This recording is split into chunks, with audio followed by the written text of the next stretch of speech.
we are going to read जो हमारी poem कल हमने स्टार्ट की थी. The name of the pome is a legend of the Northland. Yes, you can see in this picture. Yes, this picture is about the Northland. Yes, this story, the poem is written. Yes, from here, and this poem is about the Northland, and from there is no particular place.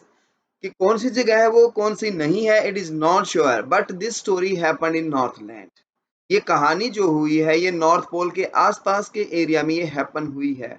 तो क्या कह रहा है poet? Okay, जो Phoebe Cary है वो क्या कह रही है, let's C.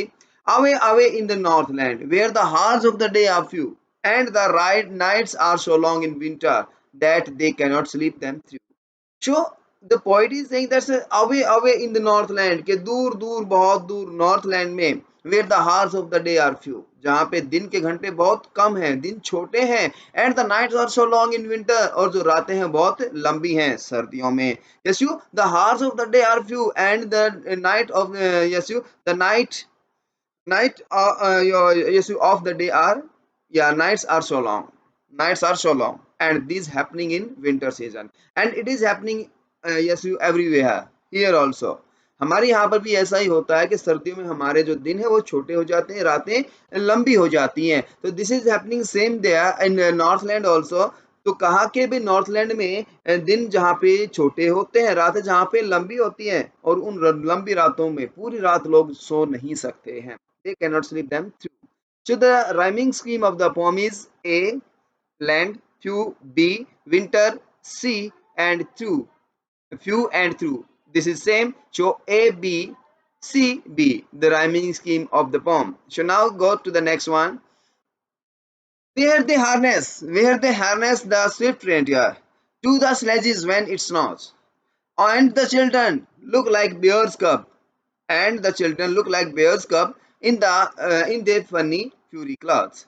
So where they harness the swift reindeer, and you can see the harness, you can see the yes, you voice of the yes, you bells of from the reindeer when the reindeer walks on the snow. जो reindeer है जो sledge को खींचते हैं, sledge क्या होता है? Sledge एक बर्फ पे चलने वाली गाड़ी होती है, जैसे अपने यहाँ पे गाड़ी होती है जो व्हील पे चलती है, लेकिन वहां पे जो व्हील नहीं होते हैं वहां पे स्लेज होती है. स्लेज होती है मीन नीचे से लकड़ी का या लोहे का एक एंगल होता है जो आगे से ऊपर से मुड़ा होता है, ऐसे ऐसे मुड़ा होता है, और फिर वो आगे चलता है. आप इस पिक्चर में देख सकते हैं ये स्लेज है जिसमें सेंटा क्लॉज बैठा हुआ है, और उस स्लेज को खींच कौन रहे हैं? रेंडियर खींच रहे हैं. तो वहां पे जो व्हीकल हैं, यानी कि हमारे यहाँ पे तो गाड़ियां हैं, घोड़े हैं, सब चीजें हैं, वहां पे रेंडियर हैं जिनको पाला जाता है बर्फ के ऊपर चलने के लिए, सवारी करने के लिए. या and yes you and the children look like bears cub, और जो बच्चे हैं वो किस तरह के दिखाई देते हैं? बेयर कब, भालू के बच्चों की तरह दिखते हैं. In their funny fury clothes, और उनके फ्यूरी क्लॉथ्स में मीन फर वाले क्लॉथ्स के साथ वो बच्चे कैसे दिखते हैं? भालू के बच्चे की तरह दिखते हैं. Okay, so now dear, they tell them a curious story. Show the people of the Northland. Northland के जो लोग हैं, they are going to tell us a curious story. They are going to tell us a strange. They are going to tell us a interesting story. They are going to tell us an interesting story. वो कौन सी story है? I do not believe it is true. The poet is saying this. मैं इस पे विश्वास नहीं करता कि इस कहानी सच्ची है. And yet you may learn a lesson after that. This story this story is true or not, it is I don't not sure, I'm not sure about this one, but yet you may learn a lesson. Yes you, इससे आप एक lesson सीख सकते हैं. एक कहानी की जो हम पढ़ेंगे, इस कहानी से हमें एक सीख मिल सकती है. If I tell you if I tell the tale to you, अगर वो कहानी मैं तुम्हें बताऊं तो. So now you can see, अब ये कहानी है जो शुरू करने हम जा रहे हैं. या once when the good Saint Peter, once, yeah, so once you can see the photograph of a Peter, Saint Peter. This is the photograph of Saint Peter. So when the good Saint Peter lived in the world below. So below mean वो हमारी धरती के ऊपर रहता था, और Saint को कहता है, सेंट जो होते हैं वो स्वर्ग में, हेवन में रहते हैं, तो वो नीचे आया हुआ था, lived in the world below, and walked about it preaching. And he was walking here and there, he was preaching the people. वह लोगों को सत्संग सुना रहा था, just as he did, जैसा कि उनका काम होता है, आपको पता होगा कि एक सेंट का काम क्या होता है, एक संत का काम होता है लोगों को अच्छी शिक्षा देना, लोगों को अच्छी सीख देना। Sure. So this was happening. Next one is in the next picture there is a cottage. Yes, you and that cottage is yes you under the ice. There's a yes you ice and ice, snow everywhere. And yes you what happened and on the earth other side there is a yes you hearth. Hearth mean angithi yeah chula. So he came to the door of a cottage. अब जो Saint Peter था वो घूमते-घूमते क्योंकि वो सत्संग सुनाते हुए घूम रहा था लोगों को, तो वो एक कॉटेज के दरवाजे पे पहुंचा।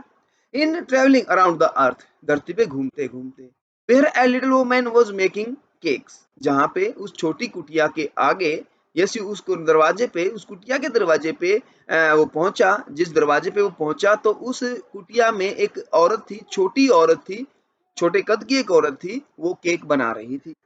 And baking them on the hearth, और उन्हें चूल्हे पे पका रही थी, बना रही थी और उन्हें पका रही थी चूल्हे पे। हिर्थ क्या होता है भाई? मिट्टी का चूल्हा या अंगीठी। तो ये हिर्थ है जिस पिक्चर में आप देख रहे हैं, हिर्थ है। तो वो इस हिर्थ के ऊपर वो अपने केक्स जो बना रही थी वो उनको पका रही थी। यस, तो वो उनको पका रही थी। फिर आगे क्या कहता है या and being faint with fasting. So Saint Peter, आप देख सकते हैं यहाँ पे सेंटा क्लॉज है और सेंटा क्लॉज बहुत जोर से उसको भूख लगी हुई थी। फैंट उसको चक्कर आ रहे थे। For the day was almost done, क्योंकि पूरा दिन बीत चुका था। And he didn't eat anything for the world, और उसने पूरे दिन कुछ नहीं खाया था। सो दैट्स वाई उसको चक्कर आ रहे थे। He asked her for from her store of cakes, he asked her from her store of cakes, तो उसने to give him a single one, तो उसने उस लेडी को कहा कि आप अपने स्टोर में से मुझे एक केक दे दो खाने के लिए। तो सेंट पीटर ने उससे पूछा कि आप मुझे एक केक दे दो ताकि मैं अपनी भूख मिटा सकूं। So what happened then? So she made a very little cake. So lady ने बहुत ही छोटा केक बनाया, बट इट इज बेकिंग ले, और उसको पकने के लिए रख दिया। She looked at it and thought it seems when the lady saw that cake seemed to too large to the lady, and she was not ready to give her because that cake was so yes you bake it for the lady. So that's why she was yes, when she was baking. So she made a new cake, and that cake was a little, but when she baked that cake was not so little for her. She thought that that cake is so big, and I'm not going ready to give it. तो वो उस cake को भी उसने छोटा बनाया, फिर भी वो उस केक को नहीं दे सकी। Yes, therefore she needed another, इसलिए उसने दूसरा केक बनाया, and still a smaller one, और पहले से भी छोटा। But it looked when she turned it over, but जब उसने इसको पकाया, as large as the first had done, और उसको वही केक बड़ा दिखाई दिया। So and now the lady, yes, you was baking the another cake, and yes, you see make a very small cake, and after that when she was yes, you ready to give that cake, and that cake was yes, you she could not give that cake also because that cake seemed her. Then she took a tiny scrap of dough and rolled it flat and baked it thin as a wafer.